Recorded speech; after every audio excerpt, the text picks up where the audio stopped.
The Hall of Fame voting took place, and they announced it yesterday.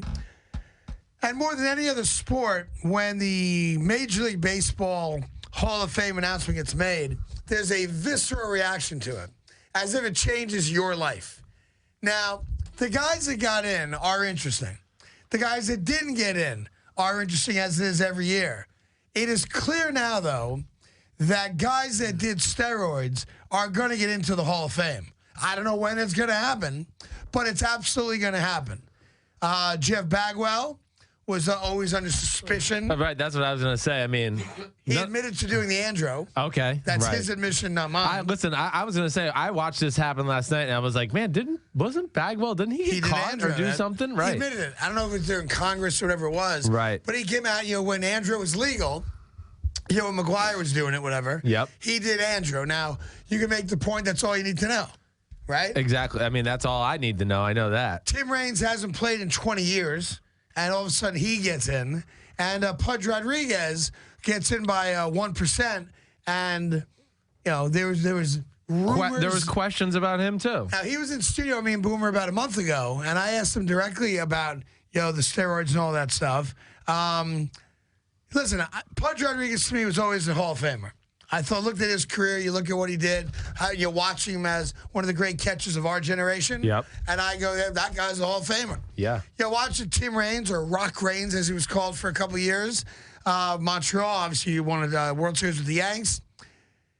I don't understand what a guy does 20 years after he plays to suddenly become a Hall of Famer. Like, what did he do in the last 6 years? He didn't play baseball. No, I'm with you. I don't really understand what it takes 20 years. I see it a lot in the NFL with the Hall of Fame there too. Tim Raines, I know I didn't grow up I grew up in the era of Tim Raines, not watching him a lot, but didn't know a lot about him until he really got to the Yankees. But he's a guy I look at, and you look at his career numbers. I mean, I think he's a Hall of Famer, though. I'm not saying he's not, and now he is, so good for him. But you're just saying, what the hell happened in 20 years? Why did Tim Raines get in last year, 2 years ago, 3 years ago, 8 years ago? And then, of course, the reaction to Bagwell is, he's a compiler. Bottom line is this. They're in the Hall of Fame. They're not coming out of the Hall of Fame, so congratulations to them. But it does open the door now, I think, for guys that we know did steroids. Yes. Because Bagwell admitted it. That was andro. Yep. That was those like GNC powders or pills, whatever the hell it was, right? And the fact that a Bonds and a Clemens now get 50% plus of the vote, and I guess you need 74, 75%, whatever it is, 75%. They're gonna get in. Vlad Guerrero misses, Trevor Hoffman misses by 5 votes.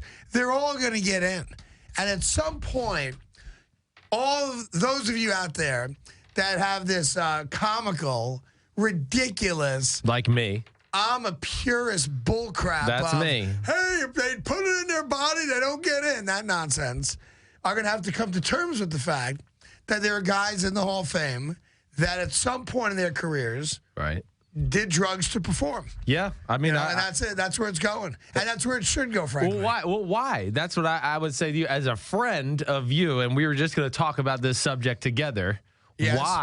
Why do you think they had the change of heart all of a sudden, too, to say, I'm going to start throwing votes this way? That part I can't figure out because it's the same people voting exactly. every year. I just don't. I'm with you. That part, there's a lot of bluster amongst writers of, we're never putting them guys in, right? Yes. All of a sudden, they're getting pretty close to getting in. I view it this way. Baseball, we talk about the purity of baseball more than any other sport. Yes. Your dad loved baseball. Your grandfather loved baseball. The great American past. We all grew up on baseball. Right. Football's now become, overtaking that, right? Yes, yes. The notion of the purity of baseball is the biggest farce in the history of sports. Here's why. There are guys in the Hall of Fame that we never saw play, obviously. The Babe Ruths, the Lou Gehrig's, go all the way back, right? Yep. That never once played against a minority ball player. Right. Never. And that wasn't their fault that they didn't, but because of the segregation, right? So then there was an era which, as a child reading about this in social studies and history books, when you read about Washington, like we all know that George Washington had wooden teeth and did something stupid to a cherry tree, right? Yes. I don't know why we know it, because they teach it. And it might be the biggest farce in the world, but they teach it, right? Yes. So they also teach us about the quote-unquote dead ball era, the live ball era, and there's all these different eras in baseball, right? Yeah. More than any other sport on the planet. So why not just acknowledge that there is a steroid era? It existed. A lot of players were doing it. We don't know how many. We don't know pitchers, whatever it was, but we know they did it. But for a guy like Barry Bonds and Roger Clemens, who clearly were rock stars and the best at what they did prior to having their heads double in size and their biceps quadruple in size. Yes. Prior to clearly being on some kind of juice, they were great players who are Hall of Famers undisputably, right? Yes. So then those guys should be in the Hall of Fame. But I don't think I think they're only in the Hall of Fame for me if there's like I want the section to say steroid era when they walk. Agree. It has to say that, right? Because all those other eras, yes, flawed. Like the things you said. I mean, not having to play night games, not having any African American players in the league, all those things, sure. But the players at those times couldn't help it. These guys went and broke the rules.